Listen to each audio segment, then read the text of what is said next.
If you look up the word inconsistent in the dictionary, more than likely you'll see a picture of Brandon Boston Jr. right beside it. To be completely honest, I've never seen anything like it at the college level. He literally would go out there and give you 21 points on one night and then the following day give you one single point. Normally when I say examples like that, it's only an example, but what I just said, that happened last year. There was a game in March against South Carolina where he was 7 for 13 from the field and had 21 points, but in his next game, the following day, he only had 1 point. Actually, my bad. Instead of taking that out, I'm gonna leave it in there because we make mistakes. He didn't score 1 point, he scored 0 points. I had it mixed up because his team lost by 1, but he didn't score a point. So right then and there, we have a perfect example of a guy who can look phenomenal and like a top 10 lottery pick one night, but in the following game, he can look like he's never even played basketball. If you're a Brandon Boston fan or a Kentucky basketball fan, you know exactly what I'm about to say.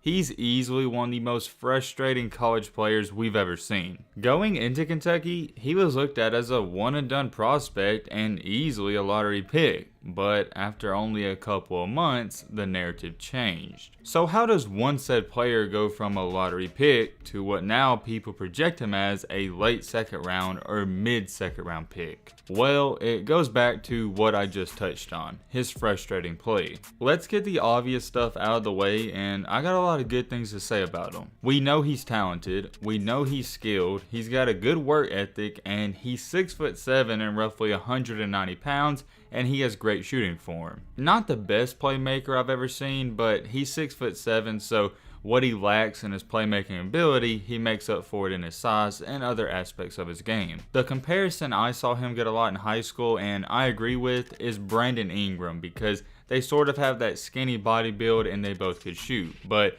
after 1 year at Kentucky, nobody says that anymore. The reason they don't throw that comparison out there anymore is because it's almost disrespectful to Brandon Ingram. I want to put this in perspective before we get into what we're about to get into because things are about to get rough. Coming out of high school, there was multiple mock drafts and a lot of people that said he had the potential and he was looking like a top 5 pick. That's not thrown around lightly, and if someone projects you as a top 5 pick, even if you don't go in the top 5, normally you'll still go in the first round. I'm going to very briefly go over what happened and why he's fallen so much because if you've been keeping up with the channel for a minute now, we talked about him a lot last year. We haven't talked about him in a while though, so here's a little refresher on his numbers. For the 2020 through 21 season, he averaged 11.5 points per game, 4.5 rebounds, and 1.6 assists. So right there you see those numbers and you're like, that's pretty solid. I mean, it's okay for a freshman. But you have to dig a little deeper to understand why his season was what I like to call bad. He shot a very lousy 35.5%, not from the three-point line, but from the overall field. Look, if you don't shoot at least 40% from the overall field,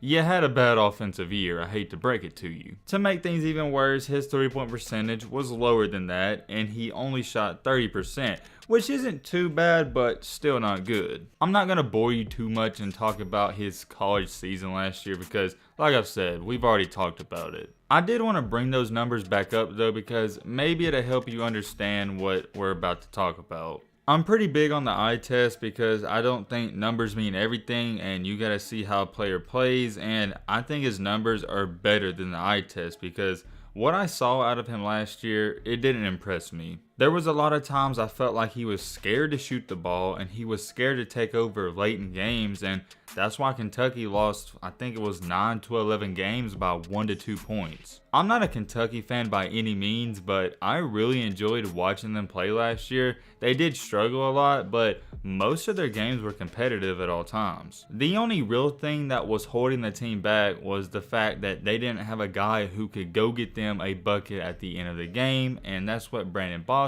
was supposed to do at Kentucky. I'd say out of every player for Kentucky last season, he got most of the blame. Is it fair? Some people would say no, but I think it was fair because when you're regarded as this top player, you're going to get praise when you win, but you're going to get the criticism when you do bad. I understand basketball is a team game and you can't say Brandon Boston is the reason they went 9-16, but I think he had a major part in that. Talking a little bit more about his offensive struggles last year, he was supposed to be a knockdown shooter and a guy who can make mid-ranges efficiently, and he's a three-point sniper, but he didn't live up to that hype. Basketball and being a great offensive player is much more than shooting, but he really didn't do anything else besides shoot the ball a lot. I don't want to say his ball handling is below average, but if you want to say it's good, I think you're dumb, and we can agree that it's average at best. And when you're talking about somebody who can score the ball at an elite level at the NBA,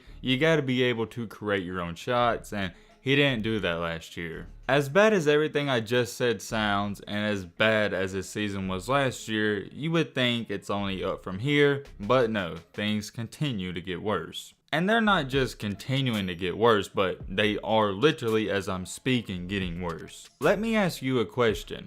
If a player cannot efficiently score the ball at a college level against players who were nowhere near the capability of NBA players, why would you or me or anyone believe that they can do it against those NBA players? If you can't score and shoot well against college players, it doesn't really add up for me to all of a sudden believe you can do it against pros. That's how I feel about it, and I'm an average Joe, so imagine how NBA executives and scouts feel about Brandon Boston. When evaluating him, you see the talent, you see the skill, and all that good stuff we mentioned, but at the same time, you also see the game film where he looks horrendous at times. About midway through his college basketball season, he was already falling back to the middle to late first round of the NBA draft, which isn't too bad, but it was bad for him. But as the season started to progress even more, he then started getting in the conversation to early second round to late first round. And now, when I'm speaking, he just continues to get lower and lower in every mock draft. In some of the most recent ones, I've seen him around 41, 39, and 45, so around the 40 area. I don't know why people think as long as you get drafted, that's all that matters, because you are sadly mistaken. With Boston having this one bad year at Kentucky, it has already, think about this, it's already cost him millions and millions and tens of millions of dollars. If he does get selected around this 40-ish area that most people got him going in, that will be a very bad financial decision, and here's what I'm talking about. If he were to return to Kentucky and have a good season, he would then be a lottery pick in the following draft and already be on a better rookie contract and make tens of millions more dollars. I'm not too sure how much of you know how much these players make on their rookie contracts, but there's a very big difference in the top 15 picks and a second round pick. Your top 15 to 20 players are getting roughly $7 to $8 million per year, and then your second rounders are getting 2 to 3. And for all the nerds that are about to comment saying I'm wrong, that was just a brief estimate and an exaggeration, so calm down. And if you thought things couldn't get worse already from everything we've said in this video, he decided for some reason to not participate in the 5-on-5 scrimmages at the draft combine. I'm not too sure why he didn't participate in the scrimmages, so if you know anything about that, drop it in the comments down below. Playing in a 5-on-5 scrimmage, some of you may think it's not that big of a deal, but for a player that's got a lot to prove, it is. It'd be different if he had a great college season. If you do want to look on the bright side with him as a prospect, he's coming in at roughly 6'7" and he has almost a 7-foot wingspan. He has decent footwork and he can shoot, but he's streaky. The real sad part about all of this and the bad part is that the expectations for him now are so low, it's insane. A year ago, they were at the highest of heights, and now no one expects anything out of him at the NBA level. Whoever does draft this guy isn't even expecting him to come in and give them valuable minutes and valuable points from the jump. He'll probably be a bench player's first season. It's so surreal to think about because so much changed in a year. Only a year ago, people were talking about how he could be an all-star caliber player in his first or second season, but now the conversation is, oh, he may be a good 6-man at best. It's almost like every 3 to 4 months his draft stock continues to go down slightly, and it's to the point now where he's not going to go undrafted unless something crazy happens, but I could see him falling around that 47 to 50th area. I wouldn't be shocked. It's sad, but at the same time, you can't blame anyone but himself. He had a bad year and he's facing the consequences, but now, if he didn't already have it, he's got that chip on his shoulder, and he's got a lot, and I mean a lot, to prove. Let me know in the comment section down below if you watch NBA. Would you like to see your team pick him up? Do you think he should be a first rounder? Should he be a second rounder? Would you gamble and take him in the lottery? No, that's crazy, but let me know your thoughts on him down below. With all that being said, that's going to wrap up this video. I hope you guys enjoyed. I hope you guys learned something. If you're new to the channel, what are you doing? Join the family, hit that subscribe button, and leave a like for more. And as always, let's be great. I'm out, y'all. Peace.